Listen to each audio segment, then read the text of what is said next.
Excellent guest, beautiful guest, and now, Erin K.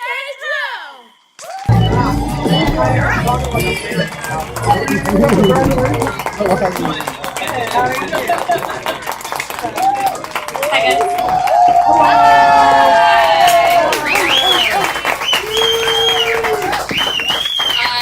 Thank you so much for being here at the Scenic Historic State Street Pub.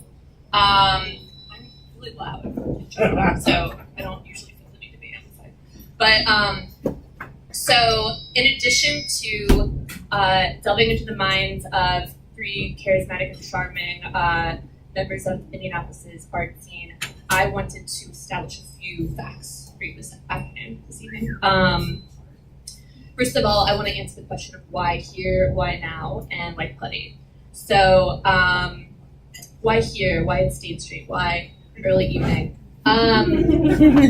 This is my favorite time to come to State Street because I don't like crowds and I don't like bands, but I do like you. I don't know. No, I've been sort of unpacking my misanthropy and sort of holding it up to like my love of sort of documentary art forms. So it's like to have a documentary drive and to be really moved by things which are documentary, and yet to dislike people. Can those exist simultaneously? We'll find out this evening. But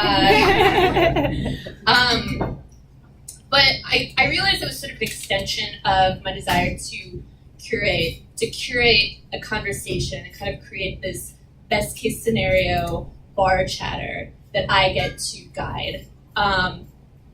And to guide it into the waters of talking to people that I would hope to run into here.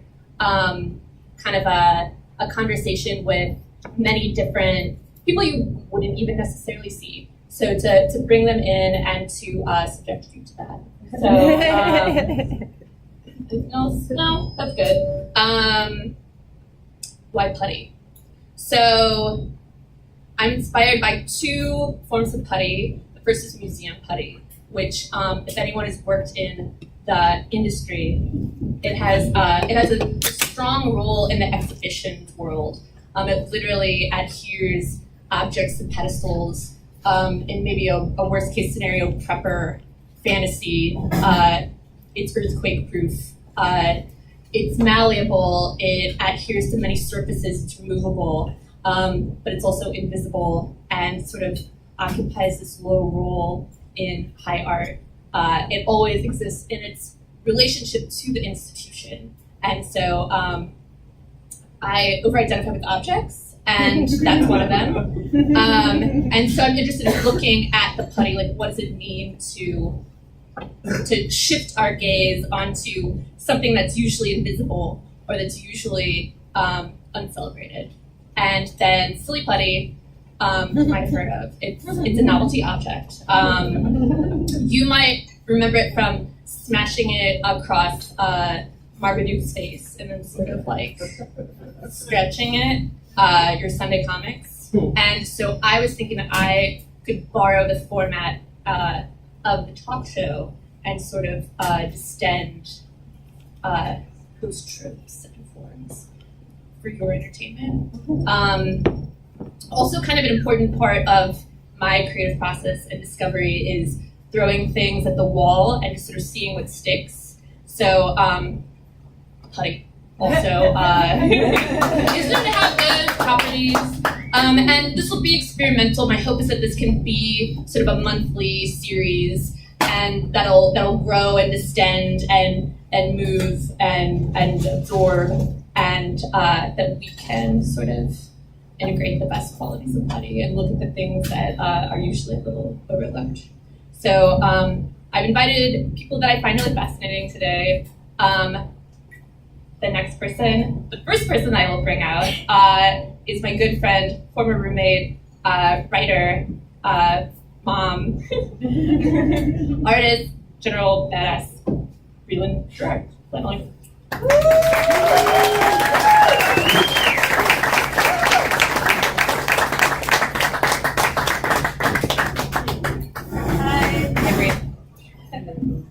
Okay. This is like the Fiona Apple. The world is bullshit.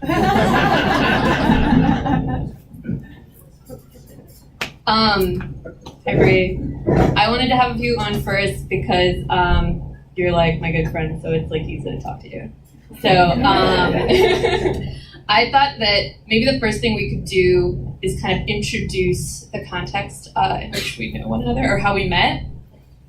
So what's your recollection of that?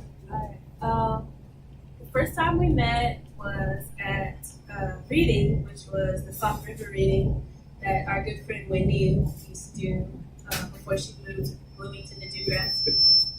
And we read with Bella Bravo, and that was my first, I think, no, it wasn't my first reading, but it was my first one in Indianapolis, and that was my first time being a part of like the Indianapolis art scene. So, yeah, so.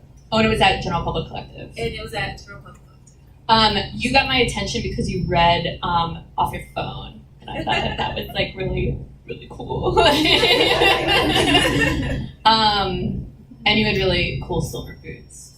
But yeah, so that's the way we really met. But then I thought that maybe we could make up a way that we like wish we met, or like an alt reality, which like you're a writer, so. I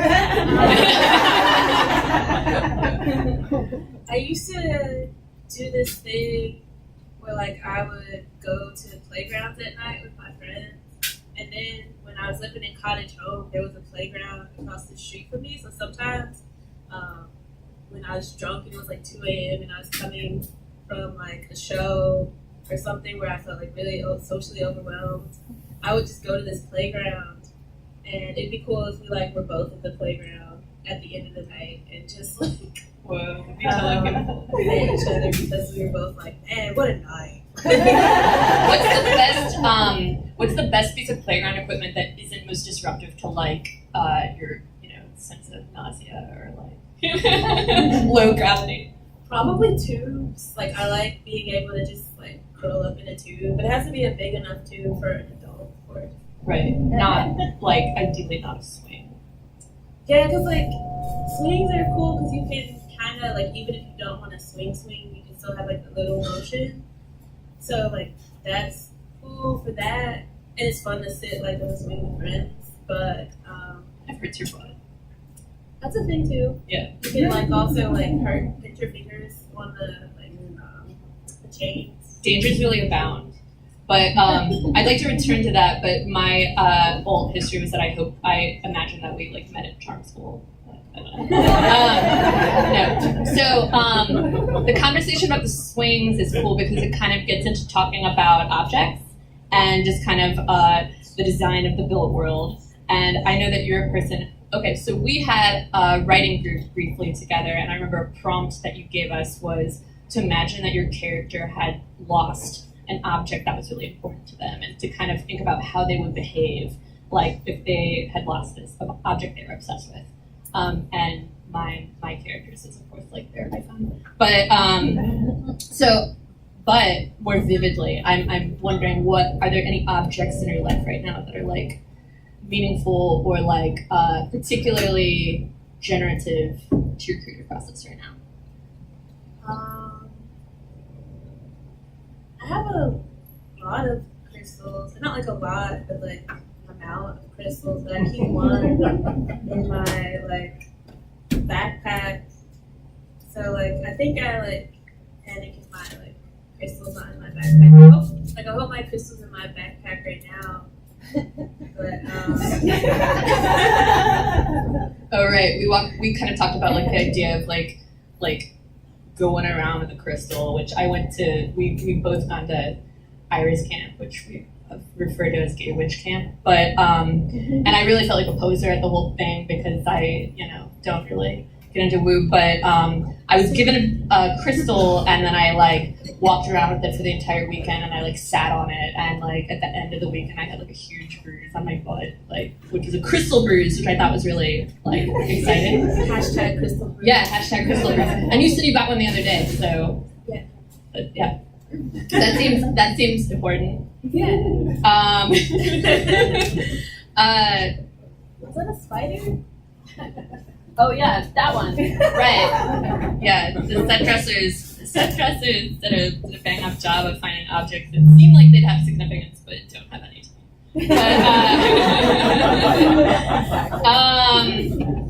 So I have a game that I'd like to introduce that I'd like to play with my guests this evening. And my hope, so I'm interested in games because I don't like them. And I'm also interested in like whether there's like a winner or not. Like technically a game should have a winner, but the one that I'm about to introduce, I don't think could possibly have a winner, except for maybe who's most opinionated. But so this is called Overrated, Underrated, Correctly Rated, and it's just kind of like a redux of rock, paper, scissors, but I'll introduce a topic that essentially has to do with Indianapolis art, or Indiana art, Okay. and we can respond to it accordingly. So it'll be like 1, 2, 3, shoot, overrated, 1, 2, 3, shoot, underrated, 1, 2, 3, shoot, correctly rated. So, we good? So the one that I'm going to do for you is James Dean. Are you aware of his work? Okay. Okay, So 1, 2, 3, shoot. Overrated? yeah, just because, like, I don't know, I get really sort of, I don't know, like, who needs, like, cool white guy?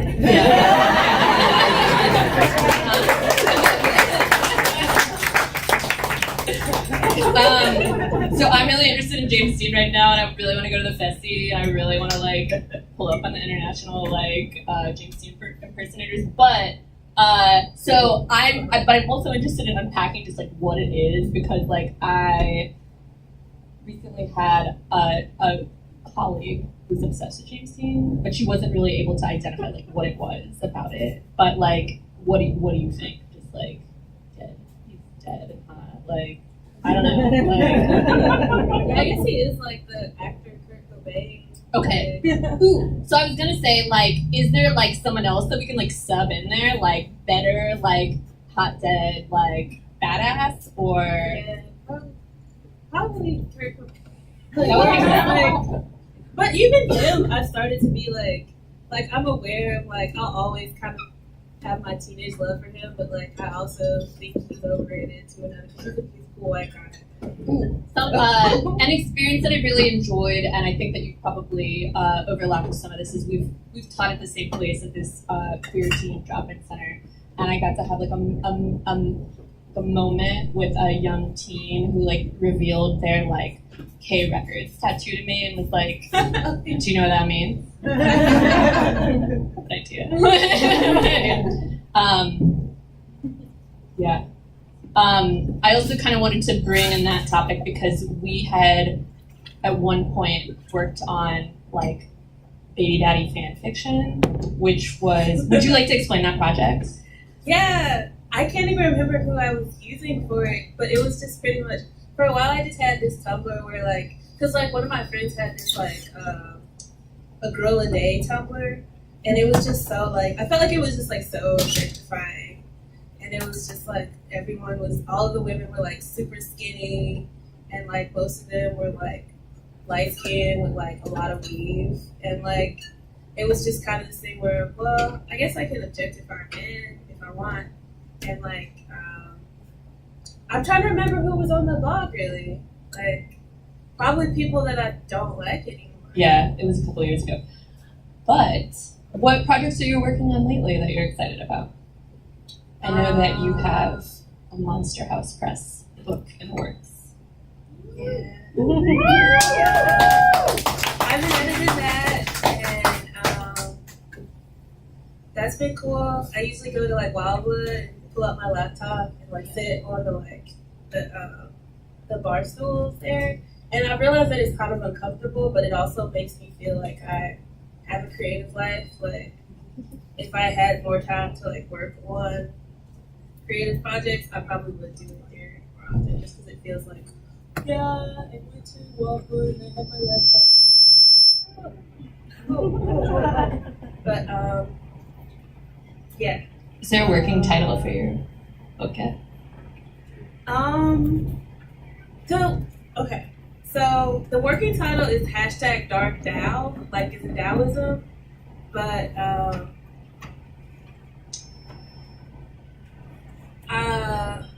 it's been wondered whether it's like disrespectful to Taoism, which I don't know. Like I've been kind of shopping that question around to friends because, well, it's significant to me, and like the reason why I have the title is because I feel like I've done this bastardized version of like trying to like relate to my emptiness. So it's just like that. I feel like that's what Taoism is. It's like trying to like find the center and like be one with nothing and everything. Like, You can do it through crystals. You can do it through gay witch camps. But yeah.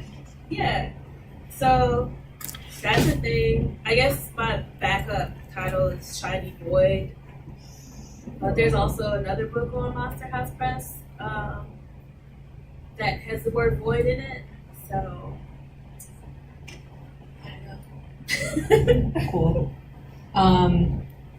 What's your favorite fruit? I want to say, because I like grapefruit flavored things.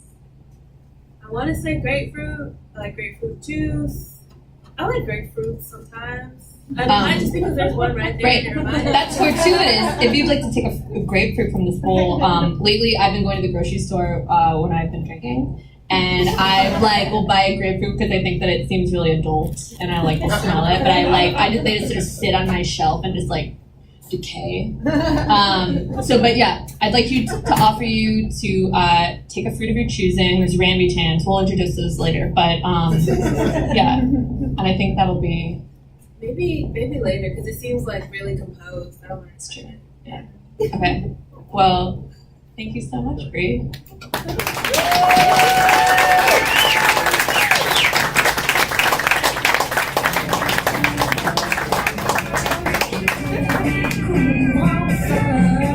Oh, I wanted to announce that if you did happen to bring donation for the cause, for the program, you can give it to Landon, the kind barkeep. And in the hopes that maybe one day I can not just rent but own a lovely chair such as this, or fairly pay artists for posters or something. So the next guest that I would like to bring up, we'll have one more guest, then we'll take a short break. So hold your horses. But I would like to invite Carla Knopp up.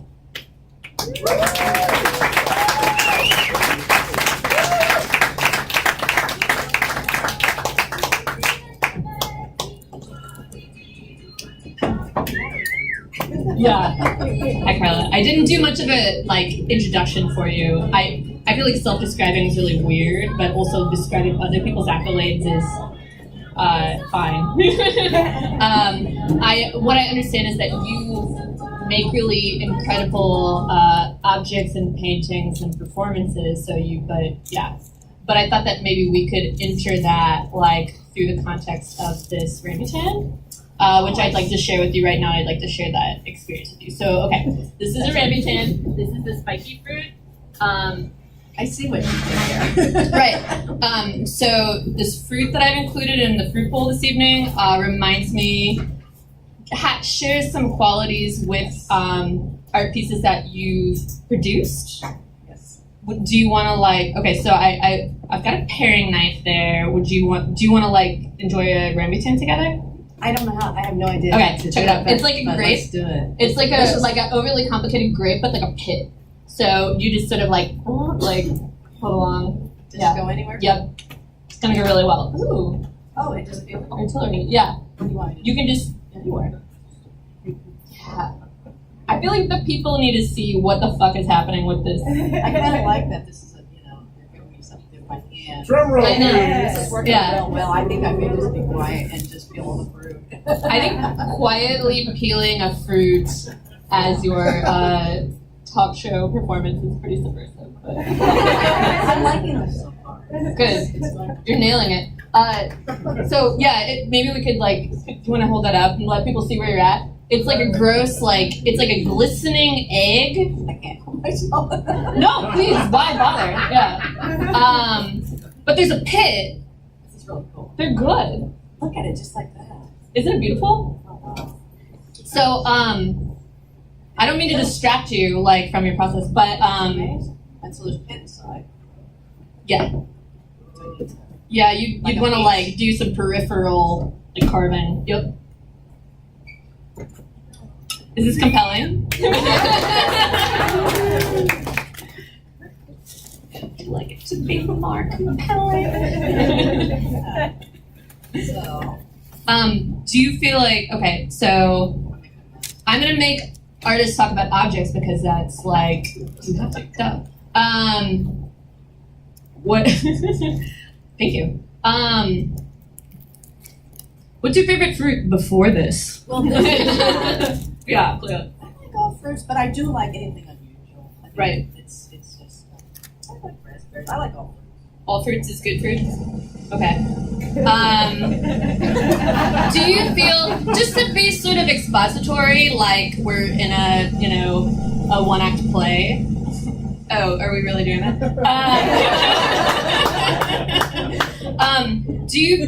Could you tell the people, kind of what qualities you feel this fruit might share with some of the objects or sculptures that you work with? It's unexpected. I've actually not been exposed to it before. Yeah. And so it's new to me. Obviously, I do these organic things, and it doesn't matter if it's a painting, if it's, it ends up coming into everything I do. I kind of don't even like that type of art. I really don't, but it's just, that's just where I go. It's a compulsion, obviously, to make art. I don't like being a woman doing organic art. That's its whole thing. Mm-hmm. So it's not something, if you were to, this is kind of a good example of, there's so much identity focus. Yeah. This is not the identity I would choose, and yet it's where I go with everything. So there's something real there, and you have to just acknowledge that and value it. So a compelling project that I've seen you working on lately is you've been creating some gamescapes. Do you want to describe this? Yes, it's actually something I tried to avoid doing, and actually I haven't told this story very much, but going back to my first trip to New York, I found myself in my host room staying up all night long. He had a very early version of a game, and it was text-based. You just told the computer where to go, and it described what you were seeing. So it was like it was going into a space. It was like going into a space, and I was so utterly fascinated I couldn't stop. It kind of scared me a little bit because I was so, I knew it was too much almost. And then later when there was actually things like Second Life and things like that where it's really there, it's a really vision. I actually have not even done those things because it was just too much. I just knew that I had never seen it again. But more recently, I intentionally went into digital modeling with the purpose of learning more directed towards 3D printing, and mainly as a career move and just out of curiosity to learn something. But within these programs, there's this game engine, they call it, and so it's right there. So it's it's right there, and I finally, of course, had to go and explore the virtual digital environment, and it's exactly what I am interested in with paintings, with everything I do.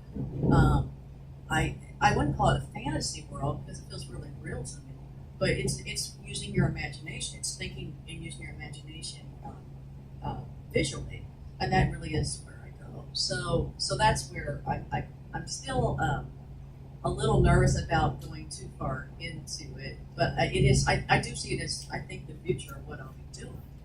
So it's interesting to me that you're creating kind of a gamescape does that game then like have a life beyond just sort of like the visuals and aesthetics? Like, does it have rules? Like, does this world that you're creating have rules? No, I really have. I really don't have an interest in it being anything other than something you go in and look around in and go, I mean, this guy looks this way, just as you would in real life, you know. I really like creating these environments that are like real-life environments, but it can be in whatever you want it to be. So if I have like say one of my mounts for my paintings, you know, well the whole environment could be the inside of that mount, an inside environment, an interior. Maybe you eventually make your way up to the globe thing on top, and you look out and you see all these other ones, and there may be another person in one, and you have to figure out a way to communicate with them. That's as far as I go with the game part of it. But I mean, which I guess is kind of a game, but I don't really see making up rules. I see it being as more of a free form. Maybe you just stay looking around in your environment. Right. That's awesome. Yeah. So yeah, games without rules. Because I'm interested in games and like I said, just sort of unpacking my aversion to them. Mm-hmm.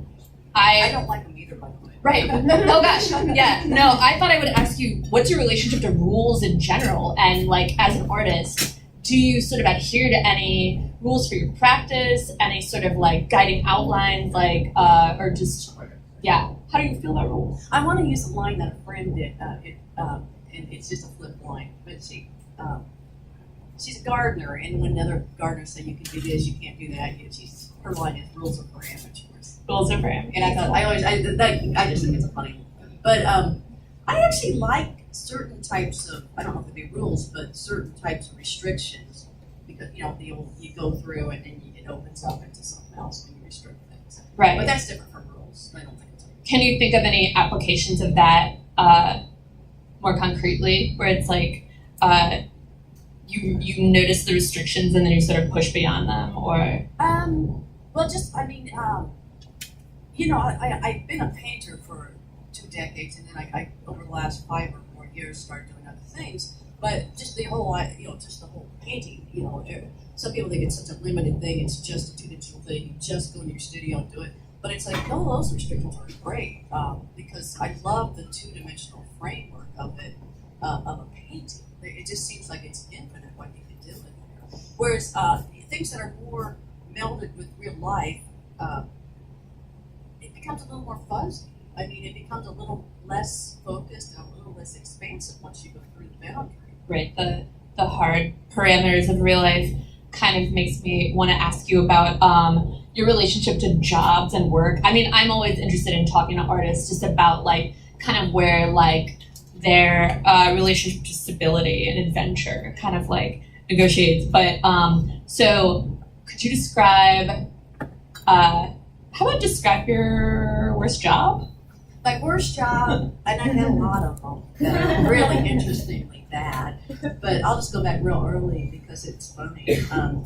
I hadn't addressed envelopes 8 hours a day. Oh, wow. And it was sleazy. It was for this insurance. And I was so naive at the time. I think I was in college, but I was just so naive. I didn't really understand why they were doing it until later. But it was an insurance company, and they would get lists from the DMV of people who had just had their license reinstated. And so they were real high dollar insurance policies. So they would send out estimates from 3 different companies on 3 different stationaries, and 2 high and 1 still high, but they didn't know it. I didn't know that's what we were doing, but they wanted them to hand addresses so they didn't. So I actually literally gave just envelopes to be honest with you. Poor sleazy company. It was too ignorant to know what I was doing. I guess first question is, do you like the look of your own handwriting? And the second question is, like, was there anything you could find in that bad job that either like informed your practice or just sort of like that you could engage in, like where it was like, okay, this job sucks, here's the thing I like in it? It really wasn't that bad job because I could totally zone out and do something that's that mindless. Mm-hmm. If it requires a little more thinking, then it can be a little tedious. But no, I could zone out and do something for hours on end. So it's meditative, yes, in a way. Yeah. And your hand only hurts the first 2 hours. It never gets any worse, and it doesn't. It really doesn't. You know, I found out that with all kinds of jobs, no matter what physical pain you're feeling, you're probably not doing permanent harm, and the first 2 hours are the worst. And I would go back in tomorrow. What'd you do today? I actually had a day off. I'm in the middle of a project that's, it's kind of hard, but it's kind of real interesting and it pays really well, so I'm really grateful. But I'm actually... Right. You said something about making 4 figures. 4 figures. Yeah. No, it's gonna be like this forever. Anyway, I'm working for a company and we're restoring murals. They're not WPA, but they're PWA murals in Covington, Indiana. They're really amazing. The work is real tedious and it's a 3-hour drive, so it's kind of I'm really not going to do anything else for the next 3 months. I mean, I've tried. I go home and I try to do stuff, and you just can't after that long day. So but it's been fun. So I mean that's a trade-off. I mean. Is there anything you're looking forward to, or projects you're looking forward to in the near future?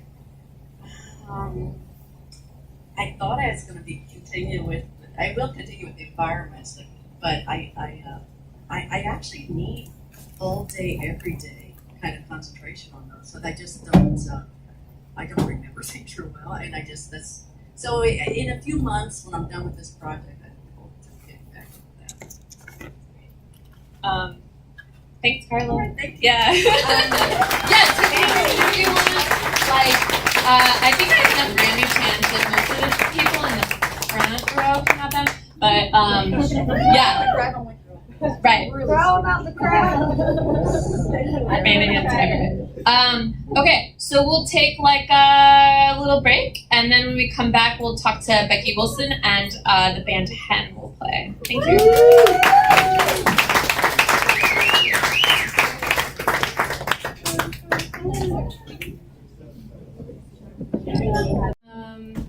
A few things happening in the next week. I wanted to make this plug. So Friday at Listen Here, there'll be an event called 6 Ways to Sunday, which Nick Whitten is hosting, and I'll be reading at it, and I'll have this zine, Museum Putty, which is sort of a manifesti, and it'll sort of unpack some of the concepts that we've discussed this evening. But I thought that maybe I'd start by reciting a haiku that is inspired by my experience in the art scene, the music scene, and at CG Pub. So,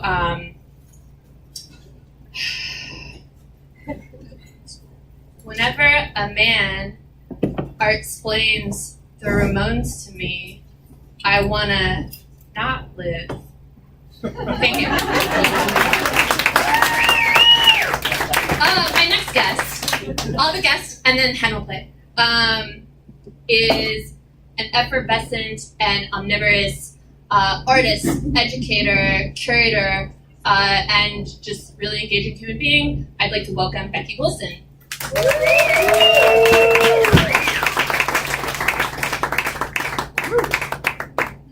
Hi, Becky. I noticed that you chose this weird arachnid chair that's slightly further away. Oh, well, maybe I should. Yeah. And let my invisible friend use it. Right.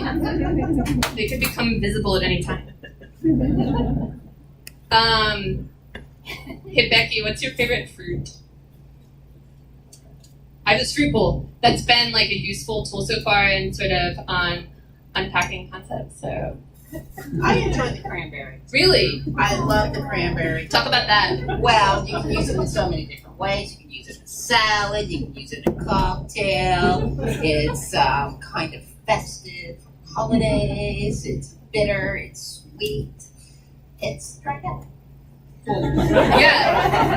What's its ideal form? The cranberry? Oh, Yeah. when it's young and plump and not wrinkly. I don't believe in metaphors, so so like, are there any fruits here that have a quality that sort of calls to you? Like I said, there's the grapefruits that I've been buying when I'm drunk at the grocery store, but there's also like, I hate peaches.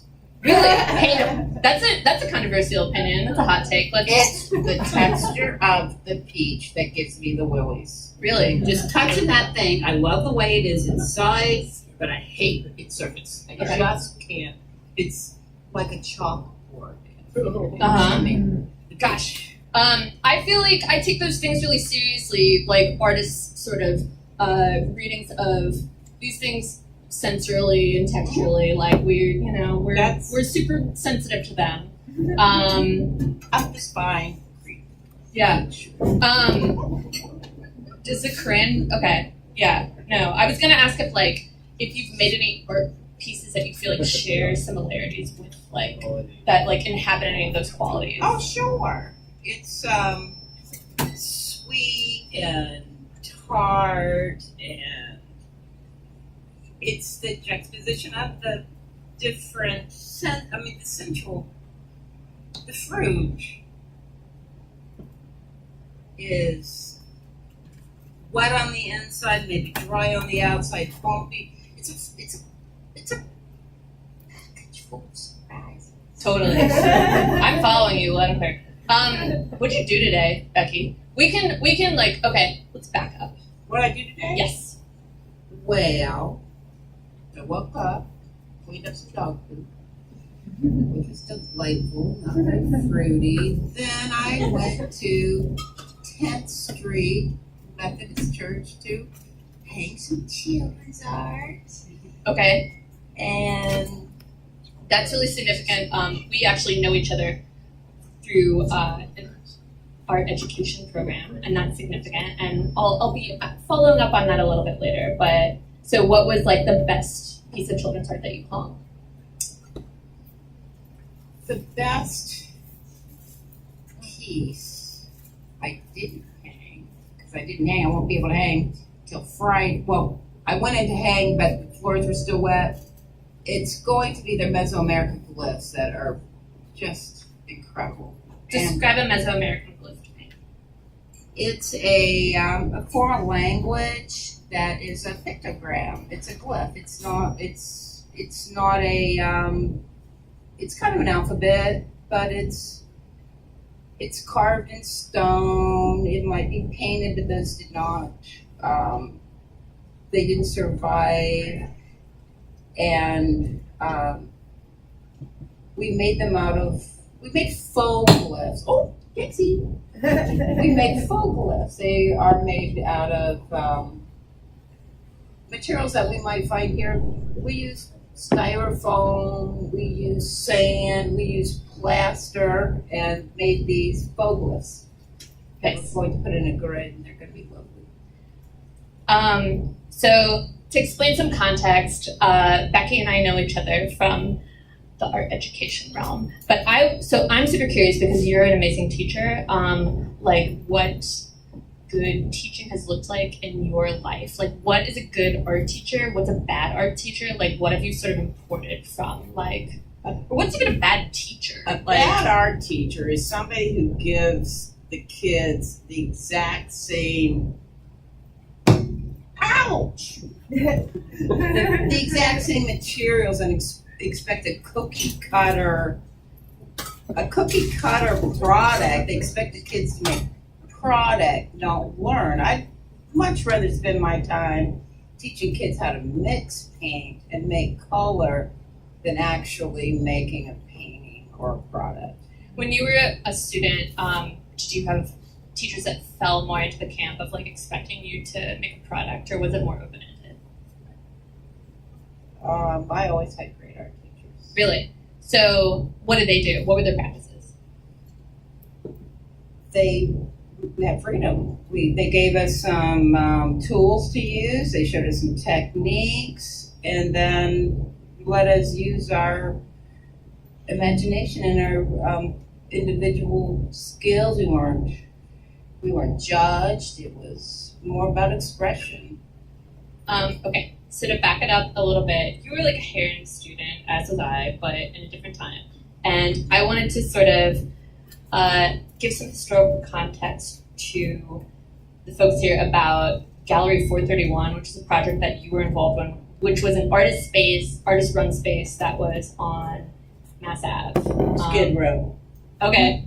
Which we don't really know it as Skid Row, so paint a picture. Jim Jones. Skid Row. I'm aware of its work. Yeah. It was a religious fiasco. There were 7 o'clock in the morning. Old Point was open, filled with men. It was a great, flavorful avenue. It was lovely. There was a hardware store that was wonderful. It was right down. It was glorious. It wasn't a fancy part of town. It was cut off by the interstate. 465, just any diagonal road in Indianapolis was just, thank God, cut off from development. And that's what we have, little pockets of great neighborhoods. That's why Fountain Square, that's why Massachusetts, but now all those diagonal streets are becoming hoity-toity. When did Gallery 431 start? Like what year was it? 1984. Okay. Bill Adkins was our leader, Mm-hmm. and it wasn't just that it was 431, it was what was going on at Erin at that time. It was people like Carla Knopp. It was Bill Adkins. I mean, Terry Colvin. There was some stinking, really great painters, along with a really great leader who, did I say Steve Mannheimer? No. Steve Mannheimer was our leader, and I learned so much from the man. He was brutal, but and Dick Nicholson, they helped us keep art in Indianapolis instead of going to New York, instead of going to San Francisco, we could do it here in a really, what I thought was a really lovely environment. I was really fascinated when we talked about this recently because you said, one thing I really related to was you said that every single picture of you from that time you have a cigarette in your hand. Yes, And I was like, yeah, like always. I always had a cigarette in my There's hand. definitely like Indoor, outdoor. I had cigarettes in Erin, in the studios, with lacquer thinner. Right. So I really identified with that because there's definitely like a rush of like general public collective pictures where I have like a beer in my hand. But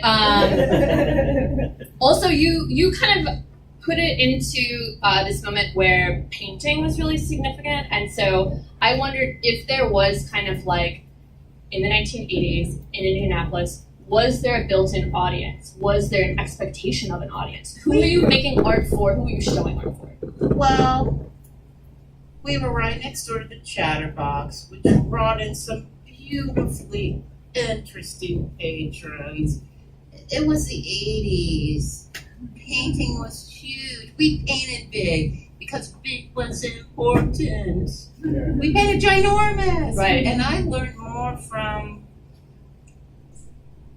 my fellow art students than except for Steve Mannheimer, Becky Wilson. Then, we learned from each other. Right. Do you identify mostly as a painter these days, or do you sort of like diversify? Like I'm a painter. Yeah. What are you working on lately that you're excited about? Well, I've been doing my teeny weeny tiny cityscapes where I'm the driver and I'm looking in. It's usually raining and I paint the raindrops on the windshield. And what I'm really most interested in is that tiny stoplight. I want to be the master at stoplights. Like that. I won't put my DNA on them. And there was, it's just a juxtaposition of the really gloomy, and it's like being alone. You're totally alone in the city. You're completely alone in your armored car, and what you are is the little gooey sinner inside of it. That makes me wonder, how does Indianapolis influence your work, or does it? It does, because I move out in and out. Good with you. I move in and out of Indianapolis, back and forth to California, and I'm so intrigued. But every time I come back to Indianapolis, I'm like, it's changed. And this is my home. This is where I'm challenged. Not challenged as much in California. It's just not the same. I can never find this kind of dynamic group of artists that really work together and challenge each other. I have not found that anywhere else. What's an example of like a challenge that you feel like you are excited by? a challenge. It's just, I am challenged to, when I see all this fabulous work going on here in the city, maybe it's because it's a Circle City, maybe because there's great communication now, but I'm just kind of now just challenged to keep up. Cool. Is there anyone that you're looking at being like, I should really like keep up with them? Is there anything that you're like Anything excited Japanese. by? Anything Oh, really? Anything Japanese. I have a 13-year-old daughter, Mm-hmm. so Do you feel like she exposes you to things that oh like my goodness. challenge you? Oh my goodness. Yes, she does. And she'll say, you know, with the manga and we're going to Japan. We have to go. That's awesome. Yes. And What were you like as a child? Like, were you an artistic child? Like, what were? when I was 5 years old, I declared I was going to be an artist. Pigpen. I'm a total pigpen. I had always dirty kids with paint all in my hair, in my face, everything. I mean, just completely art driven from 5 years old. And I made, you know, my dad, we had a cabin on the river. And I'm the kind of kid that would find bits and scraps and pieces and stuff. And I was never bored, ever. I would just always constantly build and make, create. And I didn't know exactly why.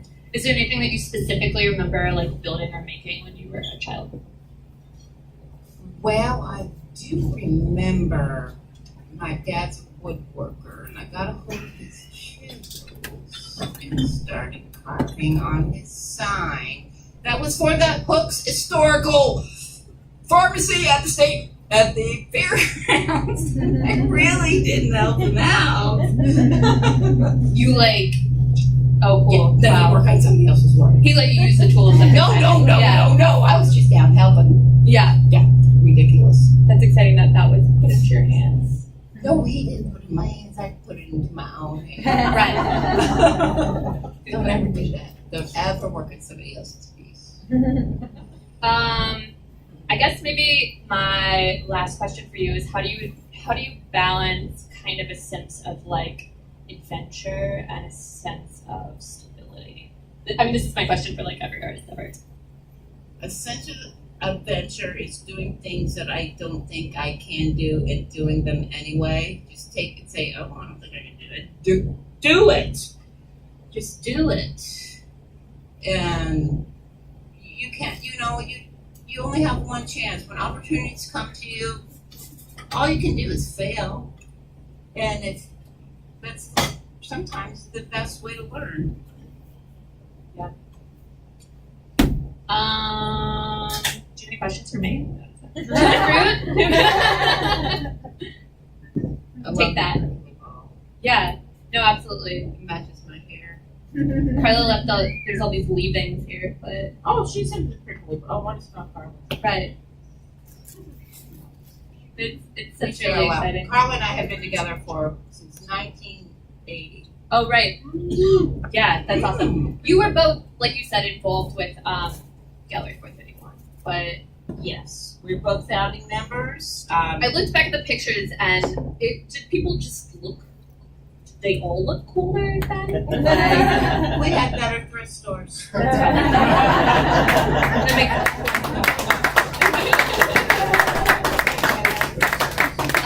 well, thank you so much, Becky. I appreciate it. I wish these were genuine.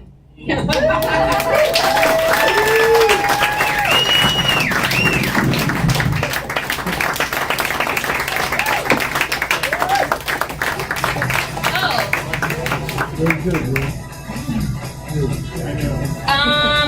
My last guests are the only band that I like, and incidentally, they're my best friends. So, can I welcome HEN to the stage?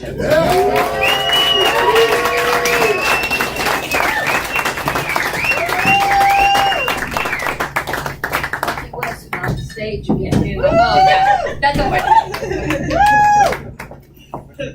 Hi, guys. Hi. Okay.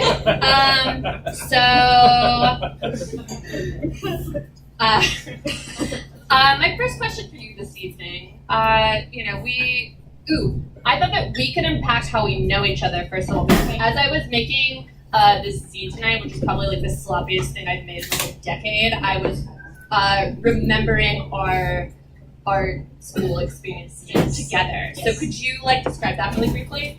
There was a lot of dancing involved and sculpture. Okay.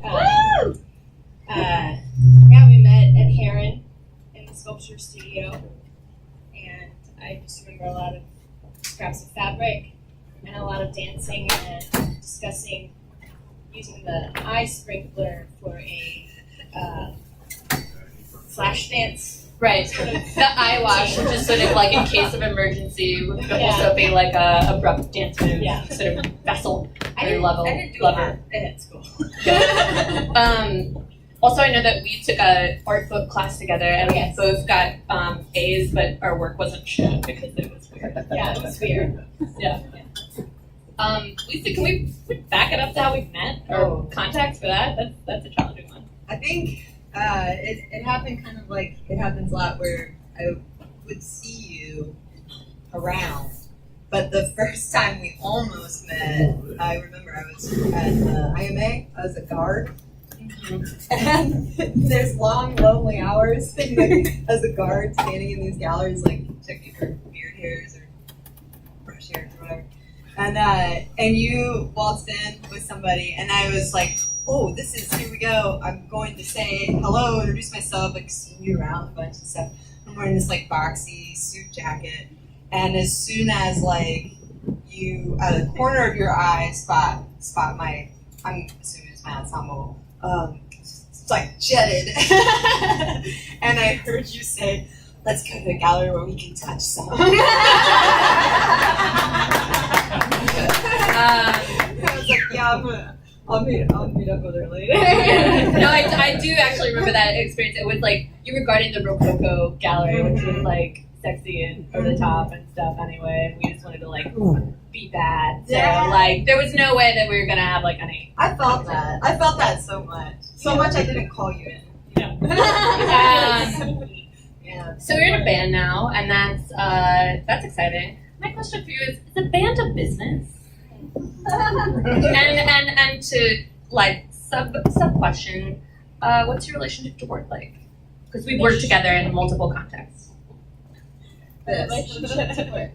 Well, you give it a firm handshake, not limp, just bear it till it's over, right? Damn it, we're doing this. Yeah. It's like a handshake, the work part of the business. The work part. So pen's a business, right? Business is good. Depends on what you think business is. I mean, You tell me. It's not how we pay the rent. we rarely get paid at all. Yeah. Well, yeah. Not very much. One day, boy, we will be paying the Brain Twins for all videos they put us. Right. It's those things. Yeah. We don't have business cards. No. But you do have CVs that you sometimes wear at performances. They're more costumes than like in an emailable format at this point. We're thinking of uploading them to LinkedIn. Right. So they have sort of sandwich boards with their most recent curriculum vitae that they sort of show off with, and a kind of or show down with, and kind of a good, the bad, and the ugly style. So I'm recently looking for another job again. And the thing is that at this point in our lives, we have so much experience that isn't like from a company, It's like, hey, we started a bunch of things and failed them over and over, like, where's that, like, here's my skill set, Right. And there's so many skills in there so I was having trouble writing my, like, actual resume, and wound up making this other one that seemed more real, but Which was real and detailed. There's a picture of a butt on it. Mine was not real. I mean, I do know Microsoft, and I do know Macintosh.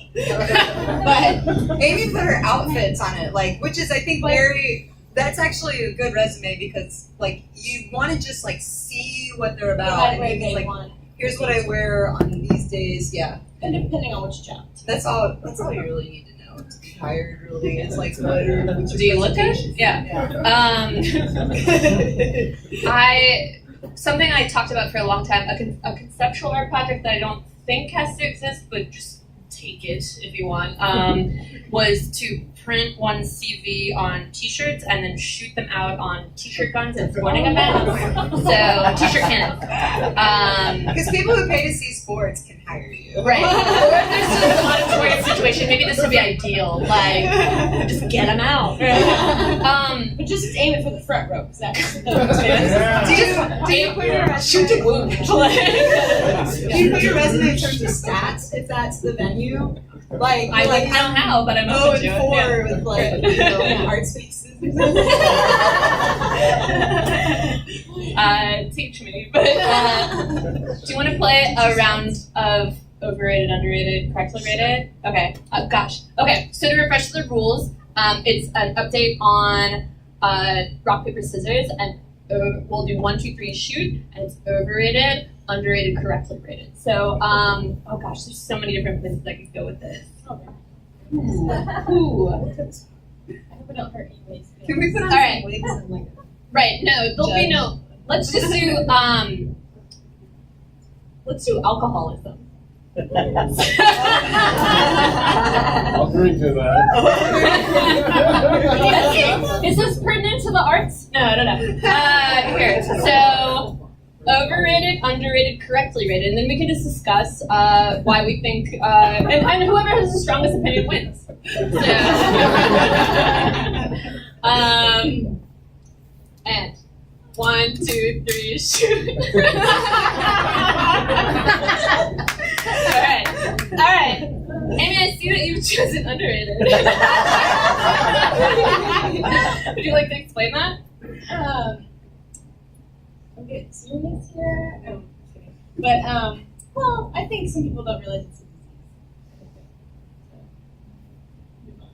disease. Drink? Yeah.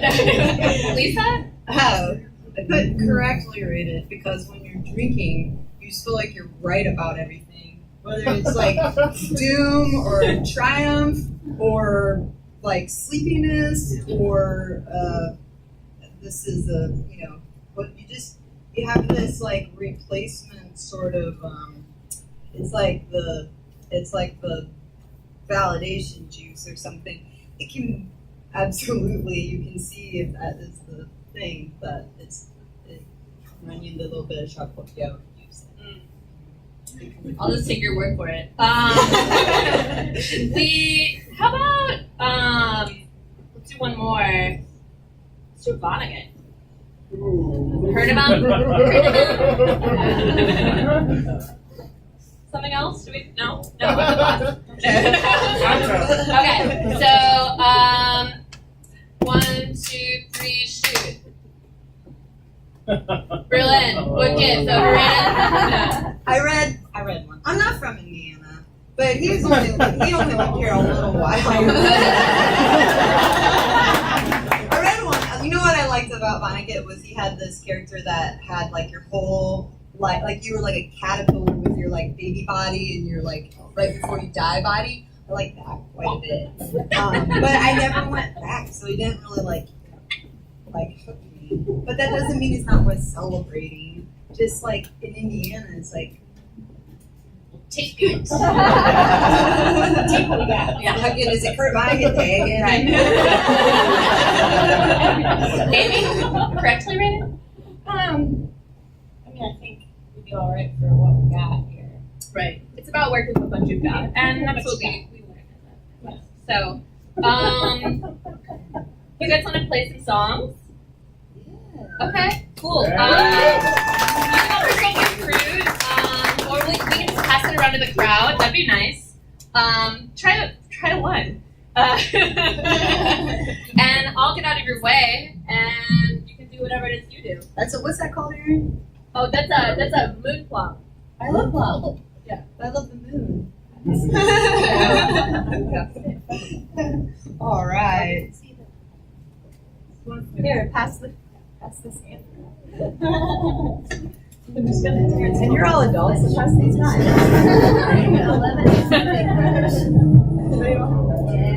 What are y'all doing now, Mom? What's that? Y'all doing there now? Passing the fruit around. Someone to take. I want to be like. We don't need those, but we might bomb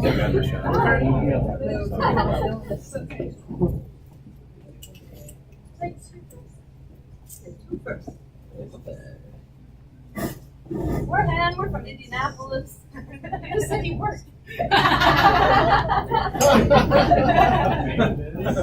We were born. Hermione was born in New York.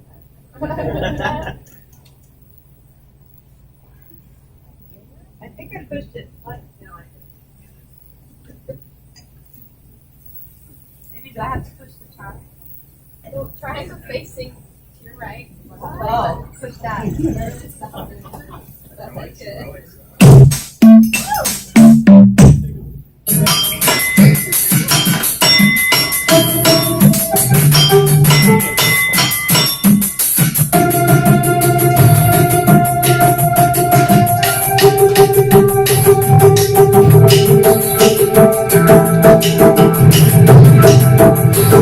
Stretch your brows, arch your back, smile hard, work your top, finger creases, smell something gross, smell something fantastic,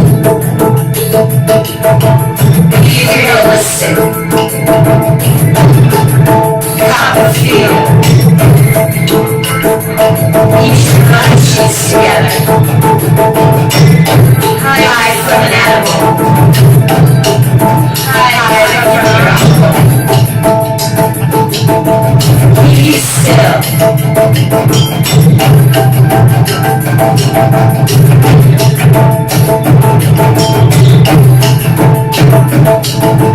Try to meet with your eyes. Work with your elbows. Reach across your tailbone. Remember your tail. Be a baby horse walking for the first time.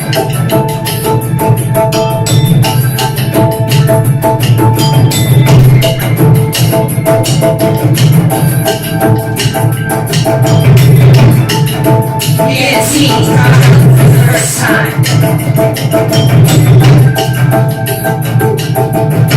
You're at a nail salon. You're at a Western saloon. Tour your wine glass. Now check those legs. Chin your shoulders. Right.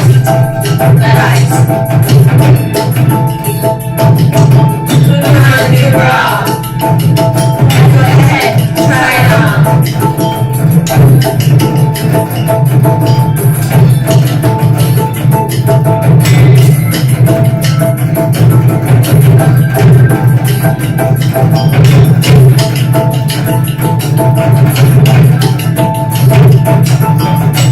Exit to left, please. Exit to left. Operators are standing by.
See you September 13th for the next episode. Cool. Thank you for everyone who performed. Yay. Cool.